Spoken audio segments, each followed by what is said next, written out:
Hey everyone, welcome back to the channel. Today, we're diving into the messy world of politics in the digital age.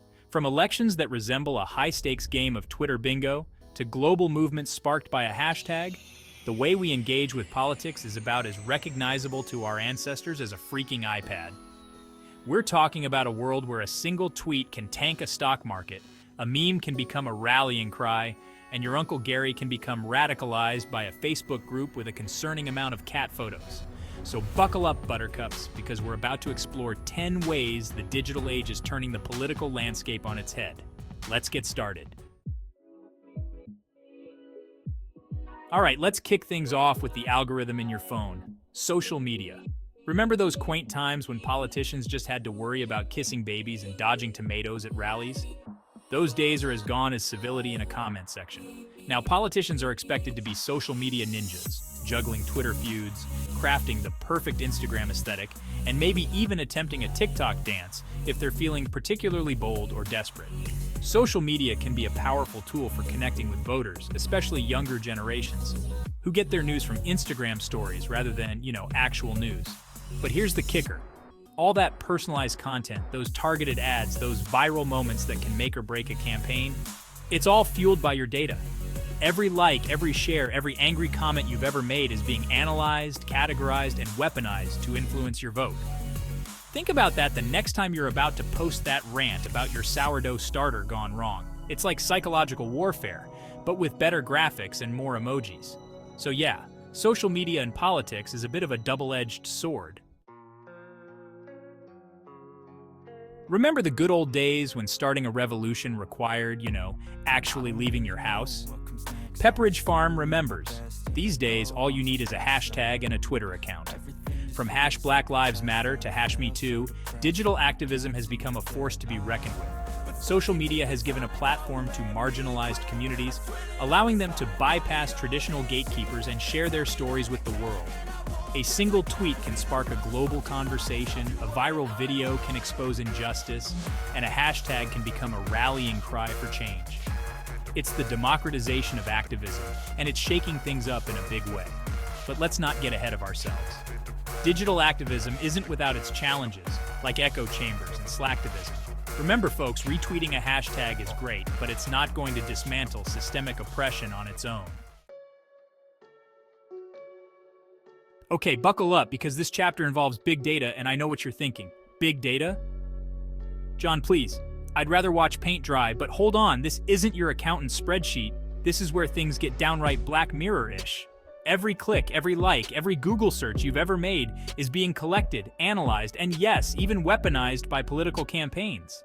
They're building these scarily accurate profiles of you, like a digital voodoo doll, but instead of pins, they're using your deepest fears and desires to manipulate you. This is the world of micro-targeting, where campaigns can tailor their message to individual voters, exploiting your anxieties, playing on your prejudices, all to get you to vote a certain way. It's like having a telemarketer inside your head. But instead of selling you timeshares, they're selling you a candidate. And the worst part? Most people have no idea it's even happening. It's enough to make you want to throw your phone in the ocean and live off the grid. Remember playing telephone as a kid? You whisper a phrase to your friend, it gets passed around, and by the end it's something completely different, usually involving an alien invasion or a talking hamster. Well, congrats folks, the internet is basically a giant game of telephone. Except instead of whispered secrets, it's fake news, misinformation, and conspiracy theories spreading faster than a Kardashian wedding announcement. The truly scary thing about this digital age of misinformation is that it's gotten very, very good at disguising itself. Gone are the days of poorly photoshopped images and laughably fake headlines. We're talking sophisticated deepfakes that can make anyone say anything, articles designed to mimic legitimate news sources, and even seemingly harmless memes that subtly push a false narrative. Misinformation has real-world consequences. It can sway elections, incite violence, and erode trust in institutions. Remember that warm, fuzzy feeling you get knowing that every move you make online is being tracked, analyzed, and potentially used against you? No? Just me? Well, buckle up, buttercups, because in the digital age, privacy isn't a right. It's a luxury you can't afford. We're living in a world where governments and corporations are collecting data on us at an unprecedented rate. Every Google search, every online purchase, every embarrassing selfie you've ever sent is being stored somewhere, just waiting to be unleashed. It's not about having something to hide, it's about having the right to privacy itself.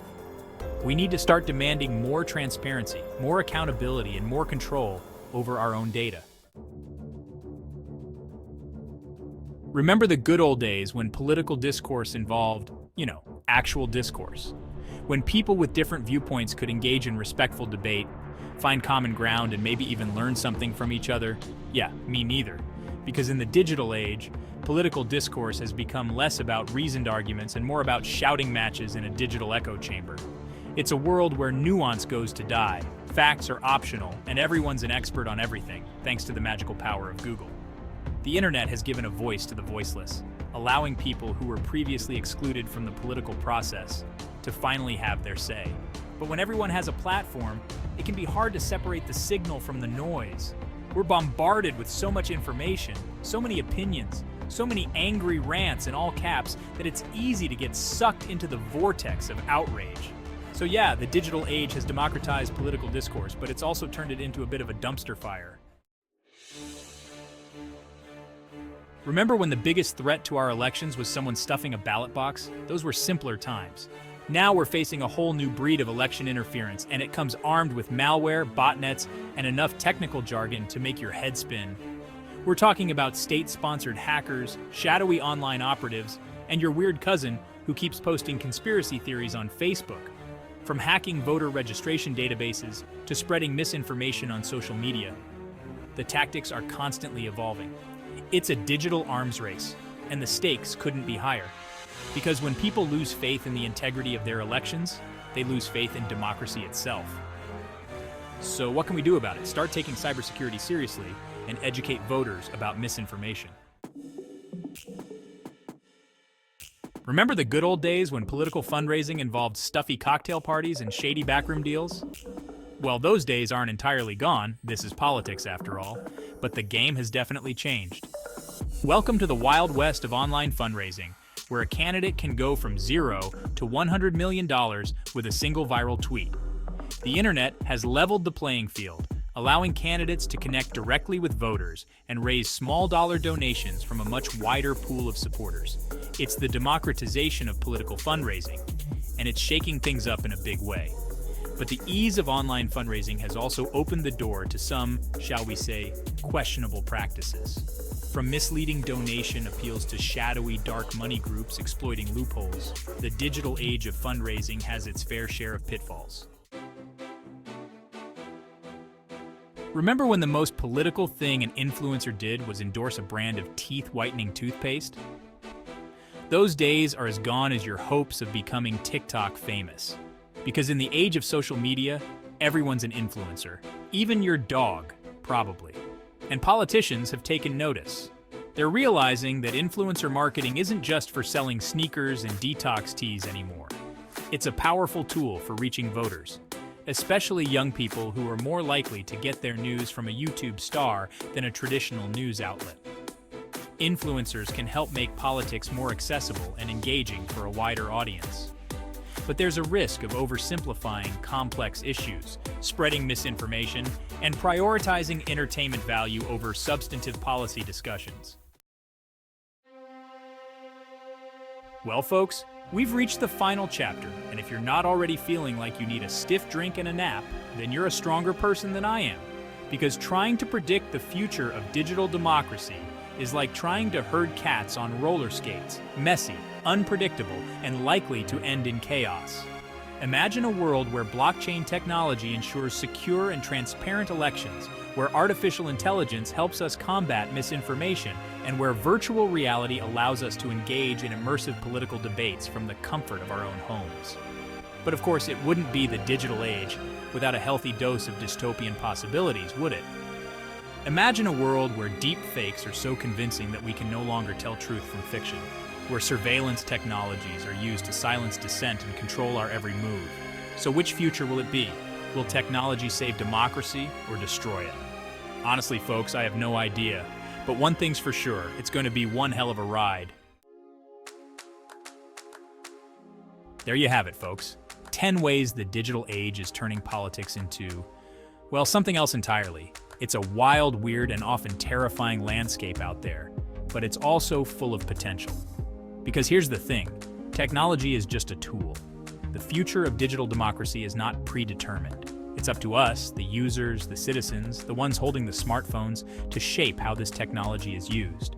So stay informed, stay engaged, and for the love of all that is holy, maybe log off Twitter once in a while. Your sanity will thank you.